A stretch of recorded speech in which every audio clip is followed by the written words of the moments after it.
നമസ്കാരം.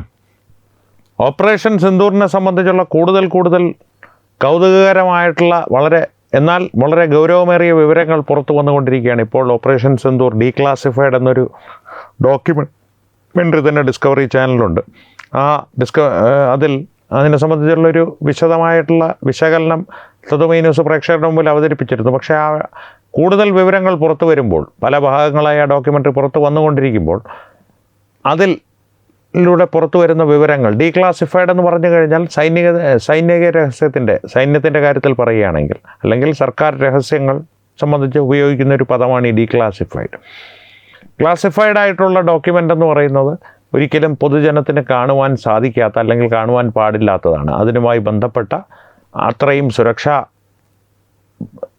ഒരു ക്ലിയറൻസ് ഉള്ള, സെക്യൂരിറ്റി ക്ലിയറൻസ് എന്ന് പറയുവാൻ, അത്രയും സുരക്ഷിതരാണ് എന്ന് നിയമ സംവിധാനങ്ങൾക്ക് ഉറപ്പുള്ള ഉദ്യോഗസ്ഥന്മാർക്കോ അധികാരികൾക്കോ മാത്രം കാണുവാൻ സാധിക്കുന്ന രേഖകളായിരിക്കും. അത് ഡീക്ലാസിഫൈ ചെയ്താൽ അത് പൊതുജനത്തിന് ലഭ്യമാണ്. അപ്പോൾ ഇത്തരം ഡീക്ലാസിഫൈ ചെയ്ത വിവരമനുസരിച്ച് കിരാന ഹിൽസ്, പാകിസ്ഥാനിലെ കിരാന ഹിൽസ് അവരുടെ ആണവ കേന്ദ്രമാണ്. ആ കിരാന ഹിൽസിൽ ഭാരതം ഓപ്പറേഷൻ സിന്ദൂറിൻ്റെ സമയത്ത് ആക്രമണങ്ങൾ നടത്തിയിരുന്നു എന്നുള്ളൊരു വിവരം പുറത്തു വന്നിരുന്നു. ആ അഭ്യൂഹങ്ങൾ ഏറ്റവും കൂടുതൽ പരത്തിയത് നമ്മുടെ മലയാള മാധ്യമങ്ങളാണ്. ആ ഓപ്പറേഷൻ സിന്ദൂർ നടക്കുന്ന സമയത്തേക്കൊന്ന് തിരിഞ്ഞു നോക്കിയാൽ പ്രേക്ഷകർക്ക് ഓർമ്മയുണ്ടാകും. വലിയ ആവേശത്തിൽ സുജയ പാർവതി കറാച്ചി പിടിച്ചെടുക്കാൻ നിൽക്കുന്നു, അരുൺകുമാർ ലാഹോർ പിടിച്ചെടുക്കാൻ നിൽക്കുന്നു, ഏഷ്യാനെറ്റ് പിന്നെ ഇസ്ലാമാബാദ് പിടിച്ചെടുത്ത് കഴിഞ്ഞു എന്നുള്ള തരത്തിലായിരുന്നു മലയാള മാധ്യമങ്ങളുടെ ആവേശം. അത്തരത്തിലുള്ള ആവേശം ഒരു പരിധി വിട്ടപ്പോൾ കേരള സർക്കാർ ഈ ബാർക്ക് റേറ്റിംഗ് തന്നെ ആ ഓപ്പറേഷൻ സിന്ദൂറിൻ്റെ കാലയളവിൽ എടുത്തു കളഞ്ഞത് പ്രേക്ഷകർക്ക് ഓർമ്മയുണ്ടാകും, ഇല്ലെങ്കിൽ ഒന്ന് ഓർമ്മിപ്പിക്കും. അപ്പോൾ അത്തരത്തിലുള്ള വിവരങ്ങൾ, പല പരസ്പര വിരുദ്ധമായ വിവരങ്ങളും പുറത്തു വന്നിരുന്നു. പക്ഷേ ഇപ്പോൾ കിരാന ഹില്ലിൽ നടന്ന സംഭവത്തിൻ്റെ യാഥാർത്ഥ്യം പുറത്തുവിട്ടിരിക്കുകയാണ്. ഓപ്പറേഷൻ സിന്ദൂറിൻ്റെ മേൽനോട്ടം വഹിച്ചു എന്ന് പറയാവുന്ന ചീഫ് ഓഫ് സ്റ്റാഫായ അനിൽ ചൗഹാൻ. അപ്പോൾ ഈ ജനറൽ അനിൽ ചൗഹാൻ ഓപ്പറേഷൻ സിന്ദൂറിൻ്റെ മേൽനോട്ടം വഹിച്ച സൈനിക ഉദ്യോഗസ്ഥരിൽ പ്രധാനിയായിരുന്നു. അദ്ദേഹം നരേന്ദ്രമോദിയുമായിട്ട് നിരന്തര സമ്പർക്കത്തിലായിരുന്നു ഓപ്പറേഷൻ സിന്ദൂറിൻ്റെ സമയത്ത്. അദ്ദേഹം പറയുന്നത്, ഓപ്പറേഷൻ സിന്ദൂർ തുടങ്ങിയപ്പോൾ ശ്രീ നരേന്ദ്രമോദി പറഞ്ഞത് ജെയ്ഷെ മുഹമ്മദിൻ്റെ താവളങ്ങളെല്ലാം കണ്ടെത്തി തകർക്കണം. പൂർണ്ണമായും ഈ ഓപ്പറേഷൻ്റെ എല്ലാ നിയന്ത്രണവും സൈന്യത്തിന് വിട്ടു നൽകുന്നു. സൈന്യത്തിന് സർവതന്ത്ര സ്വാതന്ത്ര്യമുണ്ട്. പക്ഷേ ഓപ്പറേഷനിൽ പരാജയം നേരിടില്ല എന്നുള്ളത് ഉറപ്പുവരുത്തണം. അതുകൊണ്ട് തന്നെ സാങ്കേതിക വിദ്യകളുടെ വലിയ സഹായത്തോടു കൂടി തന്നെയാണ് ഓപ്പറേഷൻ സിന്ദൂർ മുഴുവൻ ആസൂത്രണം ചെയ്യപ്പെട്ടത്. അതിൻ്റെ ഭാഗമായി ഡ്രോണുകൾ, നിരീക്ഷണ ഡ്രോണുകൾ ജെയ്ഷെ മുഹമ്മദിൻ്റെ താവളങ്ങൾ കണ്ടെത്തുവാനായി വ്യാപകമായി ഭാരതം വിന്യസിച്ചിരുന്നു. ഈ അത്യന്താധുനിക ഡ്രോണുകളുടെ ഒരു പ്രത്യേകത, ലക്ഷ്യസ്ഥാനം കണ്ടെത്തുവാനായി അവർ ഏറെ ദൂരം സഞ്ചരിക്കും. പക്ഷേ ലക്ഷ്യം കണ്ടെത്തുവാനാകാത്തവ സ്വയം തകർന്ന് നിലംപതിക്കും. കാരണം ശത്രുവിൻ്റെ കയ്യിലകപ്പെടരുതല്ലോ. അത്തരത്തിൽ ചില ഡ്രോണുകൾ ലക്ഷ്യം കണ്ടെത്താനാകാതെ വന്നപ്പോൾ കിരാന ഹിൽസിൻ്റെ മുകളിൽ പതിച്ചതാണ് അവിടെ ഉണ്ടായ സ്ഫോടനങ്ങൾ. അല്ലാതെ കിരാന ഹിൽസ് എന്നുള്ളത് ആക്രമണ പരിധിയിൽ പെട്ടിരുന്നില്ല എന്നുള്ളതാണ് ജനറൽ അനിൽ ചൗഹാൻ ഇപ്പോൾ നമ്മളോട് വെളിപ്പെടുത്തുന്നത്. അതാണ് വാസ്തവം. കാരണം കിരാന ഹിൽസിലോ ആക്രമിച്ച് അവരുടെ ആണവ കേന്ദ്രങ്ങൾ തകർക്കുക എന്നുള്ളത് ഭാരതത്തിൻ്റെ ഉദ്ദേശ ലക്ഷ്യം അല്ലായിരുന്നു. ഓപ്പറേഷൻ സിന്ദൂറിൻ്റെ സമയത്ത് തന്നെ ഭാരതം അത് പറഞ്ഞിരുന്നതാണ്. കൂടുതൽ വിവരങ്ങൾ അന്ന് പുറത്തുവിട്ടിട്ടില്ലെങ്കിൽ പോലും അങ്ങനെയുള്ള ആക്രമണങ്ങളെ സംബന്ധിച്ചുള്ള വിവരങ്ങളൊന്നും ഇപ്പോൾ ലഭ്യമല്ല എന്നുള്ള രീതിയിൽ ഒരു ഒഴുക്കൻ മട്ടിലുള്ള മറുപടിയായിരുന്നു. അത് കേൾക്കുമ്പോൾ തന്നെ അറിയാം. കാരണം ഈ ഒരു ആണവ നിലയത്തിനെയോ അല്ലെങ്കിൽ ഒരു ആണവായുധ ശേഖരത്തിനെയോ ആക്രമിക്കുമ്പോൾ അത് യുദ്ധത്തിൻ്റെ തലം തന്നെ മാറ്റും. അതുകൊണ്ട് തന്നെ അതിനർഹിക്കുന്ന ഗൗരവത്തിൽ മാത്രമേ അത്തരത്തിലൊരു ആക്രമണം നടന്നിട്ടുണ്ടെങ്കിൽ സൈന്യം പ്രതികരിക്കുകയുള്ളൂ.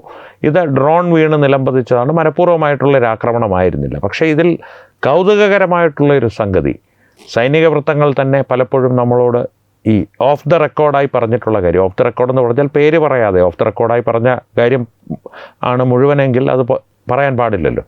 ചിലർ പേര് പറയാൻ ആഗ്രഹിക്കാത്ത സൈനിക വൃത്തങ്ങൾ പറഞ്ഞത്, ഈ യുദ്ധം നിർത്താൻ പാകിസ്ഥാൻ കാലുപിടിച്ചതിൻ്റെയും അമേരിക്ക ഇതിൽ നേരിട്ട് ഇടപെടുവാൻ ശ്രമിച്ചതിൻ്റെയും കാരണം ഈ കിരാന ഹിൽസിലെ ആക്രമണമാണെന്ന് പല മാധ്യമങ്ങളും പറഞ്ഞിരുന്നു. കാരണം ആണവ നിലയത്തിനെയൊക്കെ തകർത്തു കഴിഞ്ഞാൽ വലിയ നാശനഷ്ടമുണ്ടാകും. അമേരിക്കയുടെ നിയന്ത്രണത്തിലാണ് ആ ആണവ നിലയം. അതുകൊണ്ട് തന്നെ അവരുടെ അത്തരത്തിലൊരു നിയന്ത്രണം നഷ്ടപ്പെടുന്നത് അവർക്ക് സഹിക്കുവാൻ കഴിയില്ല. അത്തരത്തിൽ പല ഒരു വ്യാഖ്യാനങ്ങളും ഓപ്പറേഷൻ സിന്ദൂറിനെ സംബന്ധിച്ച് ആ സമയത്തുണ്ടായിരുന്നു. പക്ഷേ സത്യസന്ധമായ കാര്യം ആണെന്ന് സൈനിക വൃത്തങ്ങൾ പറയുന്നൊരു കാര്യം, നൂർ ഖാൻ എയർബേസ് പാകിസ്ഥാൻ്റെ വളരെ തന്ത്രപ്രധാനമായിട്ടുള്ളൊരു സൈനിക വ്യോമതാവളമാണ്. നൂർ ഖാൻ എയർബേസിനെ ഏതാണ്ട് പൂർണ്ണമായും തന്നെ ഭാരതം തച്ച് തകർത്തിരുന്നു. നൂർ ഖാൻ എയർബേസിൻ്റെ ഉള്ളിൽ അമേരിക്കയുടേതായിട്ടുള്ള പോർ വിമാനങ്ങളും മറ്റ് സംവിധാനങ്ങളും സൈനിക സംവിധാനങ്ങളും ചില സൈനിക ആസ്ഥാനങ്ങൾ തന്നെ, ആസ്ഥാനം എന്ന് പറയുന്ന ഹെഡ് ക്വാർട്ടേഴ്സ് അല്ല, ബേസുകളുണ്ടല്ലോ, രഹസ്യമായി പശ്ചിമേഷ്യയിൽ ഇടപെടുവാനും ഈ ഇന്ത്യൻ ഉപഭൂഖണ്ഡത്തിൽ, ഭാരത ഉപഭൂഖണ്ഡത്തിൽ അവരുടെ ഒരു സ്വാധീനം ഉറപ്പിക്കുവാനുമായി അവർ സ്ഥാപിച്ചിരിക്കുന്ന ബേസുകളിൽ ഒന്ന് നൂർ ഖാൻ എയർബേസ് ആണ് എന്നാണ് സ്ഥിരീകരിക്കപ്പെടാത്ത വിവരം. ആ നൂർ ഖാൻ എയർബേസിലുള്ള ആക്രമണമായിരുന്നു ഈ യുദ്ധം ഒന്ന് അവസാനിപ്പിച്ച് തരൂ എന്നുള്ള അവസാനഘട്ട കാലുപിടുത്തത്തിലേക്ക് പാകിസ്ഥാനെ എത്തിച്ചത് എന്നാണ് സൈനിക വൃത്തങ്ങൾ പറയുന്നത്. നമ്മൾ പ്രതീക്ഷിക്കുന്നത് വരും ദിവസങ്ങളിൽ അത് സംബന്ധിച്ചുള്ള വിവരങ്ങളും ഡീക്ലാസിഫൈ ചെയ്യപ്പെടുമെന്നുള്ളതാണ്. എന്തായാലും അത് കാത്തിരുന്ന് കാണാം. ഇപ്പോൾ ജനറൽ അനിൽ ചൗഹാൻ സംശയത്തിനിടയില്ലാത്ത വിധം പറയുന്നത് മൊട്ടയും സുജയ പാർവതിയും ഒന്നും പറഞ്ഞതല്ല വാസ്തവം. കിരാന ഹിൽസ് നേരിട്ട് ഭാരതം ആക്രമിച്ചിട്ടില്ല. പക്ഷേ ഭാരതത്തിൻ്റെ ഡ്രോണുകൾ, ഞാൻ നേരത്തെ പറഞ്ഞല്ലോ, ലക്ഷ്യം കണ്ടെത്താനാവാതെ വന്നപ്പോൾ സ്വയം തകർക്കുന്നതിൻ്റെ ഭാഗമായി അവിടെ നിലംപതിച്ചിരുന്നു. അതിൽ നിന്നുണ്ടായൊരു വാർത്തയാണ് ഈ കിരാന ഹിൽസിലെ ആക്രമണമെന്നാണ് നമുക്കറിയുവാൻ കഴിയുന്നത്. അപ്പോൾ ഈ വിഷയത്തെ സംബന്ധിച്ച് പ്രേക്ഷകരുടെ അഭിപ്രായങ്ങൾ എന്താണെന്നുള്ളത് തീർച്ചയായും കമൻറ്റുകളിലൂടെ ഞങ്ങളുമായി പങ്കുവയ്ക്കുക. ഈ ഓപ്പറേഷൻ സിന്ദൂർ നടന്ന സമയത്ത് മാധ്യമങ്ങളുടെ ഒരു അമിതാവേശം, അത് നിങ്ങളെങ്ങനെ കാണുന്നു? ഇപ്പോൾ തിരിഞ്ഞു നോക്കുമ്പോൾ എന്ത് തോന്നുന്നു? ഇനി അങ്ങോട്ടേക്കുള്ള ദിവസങ്ങളിൽ കൂടുതൽ വിവരങ്ങൾ ഓപ്പറേഷൻ സിന്ദൂറിനെ സംബന്ധിച്ച് പുറത്തു വരുമ്പോൾ അവയറിയാൻ നിങ്ങൾ ഉത്സുകരാണോ? ആകാംക്ഷയുണ്ടോ? ഇവയെല്ലാം ഞങ്ങളുമായി കമൻറ്റുകളിലൂടെ പങ്കുവയ്ക്കുക. ഒപ്പം വീഡിയോ ലൈക്ക് ചെയ്യുക. പരമാവധി ആളുകളിലേക്ക് ഈ വീഡിയോ എത്തുവാനായി ഷെയർ ചെയ്യുക. അപ്പോൾ ഏറ്റവും പ്രധാനപ്പെട്ട കാര്യം, തത്വമൈ ന്യൂസിൻ്റെ യൂട്യൂബ് ചാനൽ നിങ്ങൾ സബ്സ്ക്രൈബ് ചെയ്തിട്ടുണ്ടെന്ന് ഉറപ്പുവരുത്തുക. അപ്പോൾ ഈ വിഷയത്തിലും മറ്റ് വിഷയങ്ങളിലും സംവാദങ്ങൾ തുടരട്ടെ. വീണ്ടും കാണാം. നന്ദി, നമസ്കാരം. HIV അണുബാധ സന്തോഷപൂർണമായ ഒരു ജീവിതത്തിന് തടസ്സമല്ല. HIV അണുബാധയ്ക്ക് ഫലപ്രദമായ ചികിത്സ ഇന്ന് ലഭ്യമാണ്. ഇതിന് യഥാസമയം അണുബാധ കണ്ടെത്തുന്നതും കാലേക്കൂട്ടി ചികിത്സ നടത്തേണ്ടതും അത്യാവശ്യമാണ്. സൗജന്യമായ ചികിത്സയും മാർഗനിർദ്ദേശങ്ങളും സർക്കാർ ആശുപത്രികളിലെ ART അഥവാ ഉഷസ് കേന്ദ്രങ്ങളിൽ ലഭ്യമാണ്. ആരോഗ്യ സംരക്ഷണം ഓരോരുത്തരുടെയും ഉത്തരവാദിത്തമാണ്.